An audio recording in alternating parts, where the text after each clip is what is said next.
Hello everyone और I hope you are all well. Welcome back to our channel. जो हमने previous topic पढ़ा था वो हमारा टेबल पे था, क्लास नंबर 4 पे। अगर आपने मेरी वो क्लास नहीं देखी तो वो जाके आप लोग देख सकते हैं। इसके अलावा आज का जो हमारा टॉपिक है वो है हॉरिजॉन्टल टेक पे, एच आर टेक जिसे हम कहते हैं। उसके बाद हम प्री टेक को पढ़ेंगे, फिर हम बीजी कलर को पढ़ेंगे और उसके बाद हम मार्क्यू को पढ़ेंगे। सबसे पहले हम हॉरिजॉन्टल से स्टार्ट करते हैं। वीएस कोड पे चलते हैं। यहाँ पे मेरी एक फाइल पहले से बनी हुई है जिसका नाम task.html है। आप अपनी मर्जी से टास्क दे सकते हैं। शिफ्ट के साथ 1 के बटन को प्रेस करेंगे तो हमारे पास बुलियन प्लेट ओपन हो जाएगी इंटर करने से। बिल्कुल सिंपल है। यहाँ पे मैं एक सिंपली h1 लेती हूँ, हेलो वर्ड, और यहाँ पे मैं हेलो वर्ड टाइप कर देती हूँ। कुछ मैंने कोई साइंस ने अप्लाई की है। यहाँ पे सिंपली मैंने एक h1 की हेडिंग ली है जिसको हम हेडिंग 1 कहते हैं, और यहाँ पे एक पैराग्राफ लिया है। पैराग्राफ के अंदर मैंने एक रैंडम टेक्स्ट ले लिया है। को सेव करके चेक करते क्या होता है हमारे पास। ये मेरे पास ये बहुत ज़्यादा जूम हुआ हुआ है, इसको हम सेट कर लेते हैं। तो अगर आप देखें यहाँ पे मेरे पास सिंपल एक हेडिंग आ गई है और उसके अंदर मेरे पास एक पैराग्राफ आ गया है। मैं चाहती हूँ यहाँ पे एक लाइन आ जाए, ठीक है। तो वो लाइन देने के लिए मैं क्या करती हूँ, एक टैग इस्तेमाल करते हैं जिसको एचआर कहते हैं और उसकी फुल फॉर्म होती है हॉरिजॉन्टल टैग, ठीक है। अगर मैं इसको सेव करके चेक करती हूँ तो यहाँ पे मेरे पास एक लाइन आ जाती है। मैं चाहती हूँ ये जो लाइन है ये इतनी बड़ी नहीं आए मेरे पास, सिर्फ ये लाइन मेरे पास हेलो वर्ड जीतती है। तो मैं यहाँ पे क्या करूँगी, यहाँ पे हम एचआर के टैग के अंदर ही क्या करेंगे, मैं इसकी विड्थ सेट कर देती हूँ। विड्थ, इसकी विड्थ चाहती हूँ कि इसकी जो विड्थ है वो हो जाए मेरे पास 120 पिक्सल्स। इसको सेव करते हैं। अच्छा जी, अब जब मैंने इसकी विड्थ सेट की तो जो मेरा ये लाइन है, ये वाली जो मेरी लाइन है, ये मेरी सेंटर में चली गई। बट मैं तो हेलो वर्ड के नीचे लिखना चाहती हूँ, तो क्या मैं हेलो वर्ड को सेंटर में लाऊं? मैं सिर्फ नहीं, ऐसा नहीं करेंगे हम क्या करेंगे, इसी लाइन को हम यहाँ सेट कर देंगे। तो अगर हमें इसको सेट करना है तो हमारे पास एक और प्रॉपर्टी होती है अलाइन की, और इस अलाइन की प्रॉपर्टी के अंदर मैं यहाँ पे क्या लिख दूंगी, लेफ्ट। लेफ्ट, इसको सेव करते हैं। अच्छा जी, ये लाइन थोड़ी सी छोटी हो रही है, हम इसकी विड्थ सेट कर देते हैं। मैं यहाँ पे कोई 160 पिक्सल्स कर देती हूँ। तो ये मेरी सेट हो चुकी है, ठीक है। अच्छा जी, अब हम इसका ये हमने ये देख लिया। अब मैं चाहती हूँ कि जो इसका साइज है, यानी कि अगर आप लोग देखो, ये मेरे पास जो हॉरिजॉन्टल रो है इसका साइज मैं इंक्रीज करना चाहती हूँ, ठीक है। तो मैं सिंपल यहाँ पे साइज पे जाऊंगी। साइज पे जाने के बाद मैं यहाँ पे फॉर एग्जांपल 3 पिक्सल्स दे देती हूँ। चेक करते हैं हम इसको। तो ये मेरे पास 3 पिक्सल जितनी लाइन हो गई। मैं यहाँ पे फॉर एग्जांपल 10 पिक्सल्स दे देती हूँ। चेक करते हैं, तो 10 पिक्सल जितनी लाइन हो गई है, ठीक है। अच्छा जी, अब मैं चाहती हूँ कि जो इसका शेड है, मतलब अगर आप देखें तो ये ग्रे वाली जो लाइन है वो तो मेरी इतनी रेड की है, मगर ये बॉक्स बड़ा हो रहा है। तो मैं चाहती हूँ कि जो इसका जो शेड आ रहा है ना वो ना आए। तो मैं यहाँ पे क्या करूँगी, यहाँ पे मैं कुछ नहीं करूँगी, सिर्फ एक लिख दूंगी नो शेड। सेव करते हैं, क्या होता है हमारे पास, तो ये मेरे पास नो शेड हो गया और जो लाइन है ये मेरे पास सेट हो गई है। बट मैं यहाँ पे 10 पिक्सल नहीं करती, मैं यहाँ पे फॉर एग्जाम्पल सिर्फ 2 पिक्सल्स कर देते हैं हम, क्योंकि लाइन इतनी ज़्यादा नहीं होती। तो ये 2 पिक्सल जितनी मेरी लाइन आ गई। मैं चाहती हूँ कि यहाँ पे ग्रे कलर ना हो, हम कलर चेंज करना चाहते हैं। यहाँ पे जाएंगे, हम कलर की प्रॉपर्टी पे जाएंगे, मैं यहाँ पे पिंक कलर दे देती हूँ। तो ये मेरे पास कलर चेंज हो गया, ठीक है। आप शेड देना चाहते हैं तो आप नो शेड वाली लाइन को सिर्फ माइनस कर दें। इसको मैंने यहाँ से रिमूव कर दिया। सेव करके चेक करते क्या होता है। तो ये मेरे पास फिर भी शेड नहीं आएगा,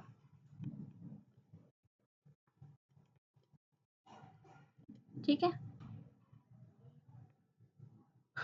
ये मेरे पास इस तरह से ये सेट हो गया है हमारा। सिंपल, कुछ नहीं किया हमने, सिर्फ इसको सेट कर दिया है।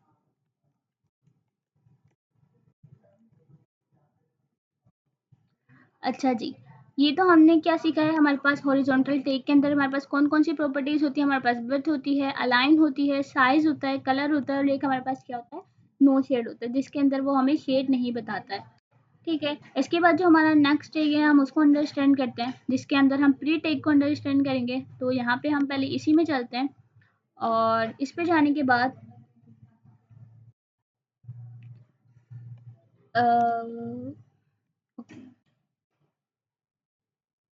यहाँ पे अगर मैं देखूँ तो यहाँ पे मैं कुछ स्पेस क्रिएट करती हूँ। ये मैंने एक स्पेस इधर दे दिया।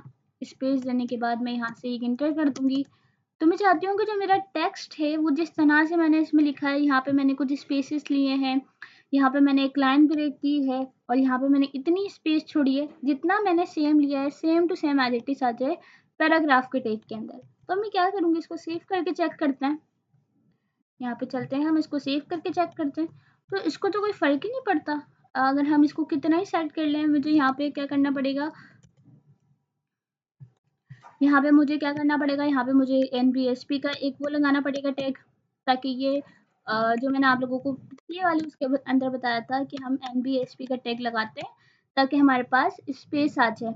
अगर मुझे यहाँ से लाइन ब्रेक करनी है तो मुझे यहाँ पर BR का टैग लगाना पड़ेगा। उसके बाद भी मैं सेम इस तरह से नहीं लिख सकती जिस तरह से इसमें लिखा हुआ है। सेव करते हैं, तो ये फिर भी है, मेरे पास सिर्फ एक ही स्पेस आया है, एक ही लाइन मेरी ब्रेक हुई है। तो मैं इस तरह से तो नहीं चाहती ना। तो मैं क्या करती हूँ, यहाँ से मैं ये टैग माइनस कर देती हूँ। ठीक है, यहाँ से ये मैंने माइनस किया। अब क्या करूँगी, मैं एक टैग का यूज़ करती हूँ जिसका नाम होता है प्री। ठीक है, और प्री के बाद लिखने के बाद सेम मैं यही वाला टेक्स्ट कॉपी करती हूँ। Ctrl+C करके हमने कॉपी किया, इसको यहाँ से पेस्ट कर दिया। इसको सेव करते हैं हम।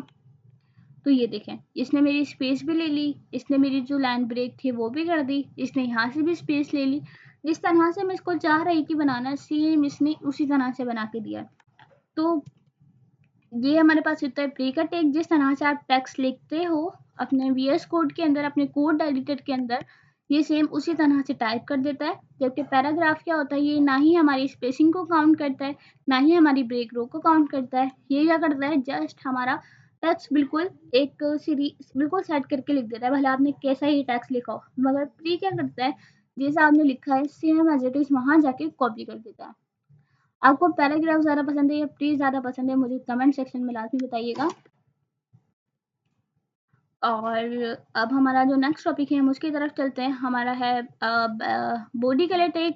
तो बॉडी कलर टैग के अंदर क्या करना है, जो हमारी फुल ये बॉडी है, ठीक है, उसके अंदर मैं एक कलर देना चाहती हूँ। तो सिंपली हम VS कोड के अंदर चलेंगे, यहाँ हम अपने बॉडी के टैग के अंदर जाएंगे, यहाँ हम दे देंगे BG कलर। और BG कलर के अंदर हम कौन सा कलर दें, हम यहाँ पे 10 कलर दे देती हूँ। चेक करते हैं, यहाँ पे मेरे पास कलर चेंज हो गया। और मैं चाहती हूँ नहीं इस तरह से ना हो, ये मेरे पास ब्लैक इसका कलर आ जाए। और जो मेरा टेक्स्ट है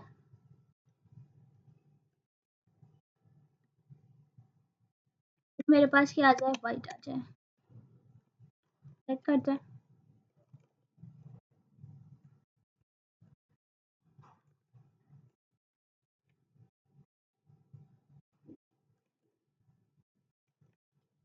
ये मेरे पास 10 कलर आ गया। अगर हम कलर चेंज करना चाहते हैं तो यहाँ पे मैं फॉर एग्जांपल यहाँ पे ब्लू कलर दे देती हूँ। ब्लू कलर दे दिया हमने। और इस तरह से आप जो कलर देना चाहते हैं आप उसको अपने हिसाब से सेट कर सकते हैं। ठीक है, इसके अलावा हम बॉडी के अंदर इमेज वगैरह लगाना भी सीखेंगे, बहुत सारा है। लेकिन अभी बिल्कुल बेसिक इंट्रो की वजह से मैंने आपको थोड़ा बहुत बता दिया, ताकि अगर आप कलर वगैरह से चेंज करना चाहते हैं अपने हिसाब से तो वो कलर चेंज कर लीजिएगा। खैर हम आगे की तरफ चलते हैं। अब हम पढ़ने वाले हैं मार्क्यू टैग। अच्छा, मार्क्यू टैग जो है ना वो हमारे HTML4 के अंदर था। HTML5 के अंदर इसका यूज़ नहीं होता है, बल्कि कहीं जगह पे ये बंद भी हो चुका है। बहुत सारे ऐसे ब्राउज़र्स हैं जिस पे इसने वर्क करना भी छोड़ दिया है। बट हम HTML कंप्लीट सीखने वाले हैं तो इस वजह से मैं आपको बता देती हूँ, वरना ये आजकल इतना ज़्यादा यूज़ में नहीं आ रहा है। ये एक एनिमेशन टैग होता है। ठीक है, चेक करते हैं हम अपना मार्क्यू। यहाँ चलते हैं, यहाँ से मैं इसको सिंपली रिमूव कर देती हूँ सब, मेरे को इसका किसी का भी काम नहीं है। मार्क्यू टैग लगाने के लिए मैं यहाँ पे सिंपली मार्क्यू लिख दूंगी।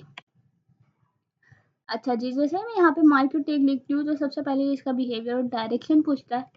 अच्छा जी, अब मार्क्यू टैग के अंदर इसका जो बिहेवियर होता है ना वो 3 तरह का होता है। एक होता है स्क्रॉल, एक होता है स्लाइड और एक होता है अल्टरनेट। अब जो स्क्रॉल होता है वो मेरे पास होता है डिफ़ॉल्ट होता है। ये जो स्क्रॉल है ये मेरे पास डिफ़ॉल्ट है। ठीक है, और जो स्लाइड है और अल्टरनेट है। अब इन तीनों के हम पहले वर्क चेक करते हैं। ठीक है, फिलहाल हम डायरेक्शन की तरफ नहीं जाएंगे। यहाँ से मैं डायरेक्शन वाला टैग ही हटा देती हूँ, पहले हम बिहेवियर को समझेंगे। और यहाँ पे फॉर एग्जांपल मैं कुछ टाइप करती हूँ, हेलो वर्डी टाइप करते हैं हम, हेलो। ठीक है, ओके, हम बिहेवियर के अंदर चलते हैं। अब बिहेवियर के अंदर हमारे पास एक तो बिल्कुल सिंपल होता है जिसको हम कहते हैं स्लाइड। आप स्लाइड लिखो ना लिखो, लेकिन ये फिर भी समझ जाता है कि स्लाइड ही है। सेव किया हमने यहाँ से, और अब हम अपने यहाँ पे चलते हैं, F5 करते हैं। तो अगर आप देखें ये मेरा राइट की तरफ से लेफ्ट जा रहा है, ठीक है। हम इसकी स्पीड बढ़ा देते हैं। अगर हमें इसकी स्पीड तेज़ करनी होती है तो मैं यहाँ पे चलती हूँ स्क्रॉल अमाउंट में, और स्क्रॉल अमाउंट, और स्क्रॉल अमाउंट के अंदर मैं यहाँ पे क्या देती हूँ, मैं यहाँ पे प्रॉपर्टीज़ की दे देती हूँ 10। चेक करते हैं क्या होता है, इसकी स्पीड बढ़ गई है, ठीक है। अच्छा, अगर आप इसको नोट करें तो ये मेरा चलता है लेफ्ट की तरफ से, ये मेरा राइट पे आता है, और फिर यहाँ जाके ये मेरा स्टॉप हो जाता है, ठीक है। अच्छा जी, एक तो हमारे पास स्लाइड होता है, फिर हम एक और दफ़ा मार्क्यूट एक देखते हैं। इसको सिंपली मैं यहाँ से कंट्रोल C करती हूँ, यहाँ चलता है, यहाँ पे जाने के बाद मैं इसको कॉपी कर लेती हूँ, और यहाँ पे मैं इसका सेकंड प्रॉपर्टी लगाती हूँ, जिसका यहाँ पे नाम है हमारे पास स्लाइड। बल्कि ये स्लाइड था, हमने स्क्रॉल लगाना है अब, सॉरी, जो स्क्रॉल होता है वो डिफ़ॉल्ट होता है, यहाँ पे हमने लगाना है स्क्रॉल, ठीक है। एक और दफ़ा हम मार्केट को यहाँ पे पेस्ट करते हैं, और यहाँ पे मैं लगा देती हूँ अल्टरनेट, ठीक है। यहाँ पे इसका नाम हम एक दफ़ा चेक कर लेते हैं, क्या नाम था, इसका नाम अल्टरनेट ही था। यहाँ चलते हैं, उसको सेव करते हैं। यहाँ पे मैं इनकी थोड़ी सी स्पीड थोड़ी और ज़्यादा हाई कर देती हूँ, ताकि हम जल्दी से समझ सकें। जितने आप कम नंबर लिखेंगे उसकी स्पीड उतनी कम होगी, जितने ज़्यादा नंबर लिखेंगे उसकी स्पीड इतनी बढ़ेगी। सेव करते हैं, और अपने यहाँ पे गूगल पे चलते हैं। अच्छा जी, ये तीनों जो हैं वो लेफ्ट की तरफ ही जा रहे हैं, ठीक है। जो अगर आप सबसे पहले वाला देखते हो, जिसका जो मैंने नाम दिया था, यहाँ से अगर आप सबसे पहले वाला देखो तो यहाँ पे स्लाइड है। अब स्लाइड यहाँ पे क्या कर रहा है, स्लाइड हमारा लेफ्ट से स्टार्ट हो रहा है, और हमारा जो राइट है वहाँ जाके स्टॉप हो रहा है। इसके बाद अगर हम यहाँ पे देखें स्क्रॉल वाला, तो स्क्रॉल वाला इधर राइट से जा रहा है लेफ्ट की तरफ, और लेफ्ट से जाने के बाद फिर दोबारा से ये हमारा राइट से ही स्टार्ट हो रहा है। इसके बाद अगर आप ये वाला देखें थर्ड वाला अल्टरनेट, तो ये हमारे पास लेफ्ट से स्टार्ट हो रहा है, राइट पे जा रहा है, फिर राइट से टकरा के वापस आ रहा है हमारे लेफ्ट से टकरा के हमारे पास दोबारा वापस आ रहा है राइट पे। तो ये आपको समझ आ गया होगा। इसके बाद हम चलते हैं अपना नेक्स्ट प्रॉपर्टी की तरफ। यहाँ पे हमने बिहेवियर समझ लिया, इसका स्क्रॉल अमाउंट समझ लिया, ठीक है। इसके बाद हम अपने आगे ये सारी प्रॉपर्टीज़ हमने इसकी डिस्कस करनी है। अब हम इसकी डायरेक्शन की बात करते हैं, ठीक है। यहाँ से हम अपने VS कोड में चलते हैं, और यहाँ से मैं इसको रिमूव कर देती हूँ, ठीक है। मैं इसकी डायरेक्शन देना चाहती हूँ, मैंने कहा इसकी जो डायरेक्शन है वो हम क्या दें, मैं कहती हूँ डायरेक्शन इसकी अपोजिट, ठीक है। अच्छा, डायरेक्शन हमें इस तरह से समझ नहीं आएगी। मैं इसकी जो विड्थ है और हाइट है और बीजी कलर यानी कि बैकग्राउंड कलर, ये तीनों चीज़ें हम साथ दे देते हैं। यहाँ पे मैं इसकी विड्थ दे देती हूँ अपना कोई 20 पिक्सल्स, और जो इसकी हाइट है वो भी हम सेम ही रखते हैं, ठीक है। हाइट भी मैं इसकी सेम ही कर देती हूँ। हाइट हाइट भी मैंने इसकी कर दी 20 पिक्सल्स। इसके बाद मैं इसके अंदर एक कलर देना चाहती हूँ, बीजी कलर, ठीक है। और बीजी कलर के अंदर मैं इसका कलर जो है वो दे देती हूँ, पिंक कलर दे देते हैं हम, और यहाँ से बैकग्राउंड कलर हम रिमूव कर देते हैं, ठीक है। सेव करके चेक करते हैं क्या होता है हमारे पास।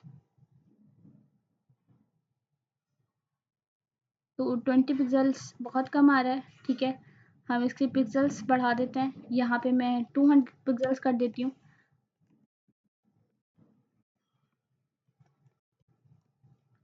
ठीक है। तो ये मेरे पास क्या हो रहा है, ये मेरे पास अप की तरफ आ रहा है, ठीक है।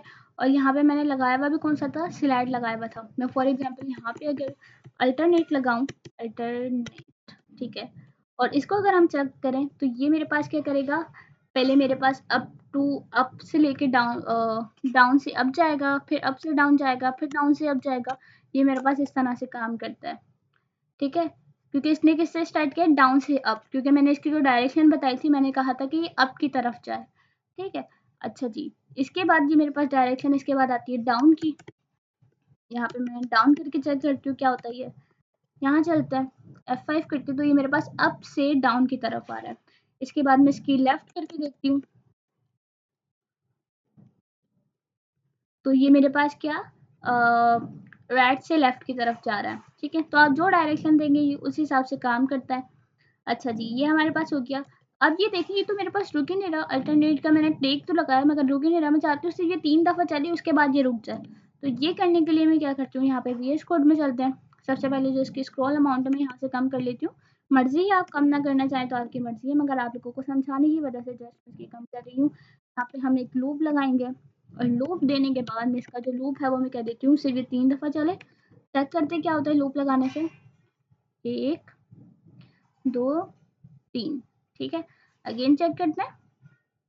1 2 और ये 3। ठीक है, तो ये इस तरह से हमारा काम करता है लूप। आप जितनी दफ़ा लूप लगाएंगे इस तरह से वर्क करेगा। ओके जी, इसकी हमने हाइट वेट वगैरह सब कुछ देख लिए। आई होप आज की वीडियो आपको अच्छी लगी होगी। अगर कुछ भी इसके अंदर अगर मिस हो गया हो तो उसके लिए सॉरी। और मेरी वीडियो को लाइक करें, कमेंट करें, सब्सक्राइब करें। अगर कुछ भी हल्का सा पार्ट अगर आपको समझ आया तो मेरे को लाजमी बताइएगा कमेंट सेक्शन के अंदर। जो जिस समझ नहीं भी आ रही वो भी बताइएगा ताकि आने वाली वीडियोज़ में मैं आपको और क्लियर कर सकूँ।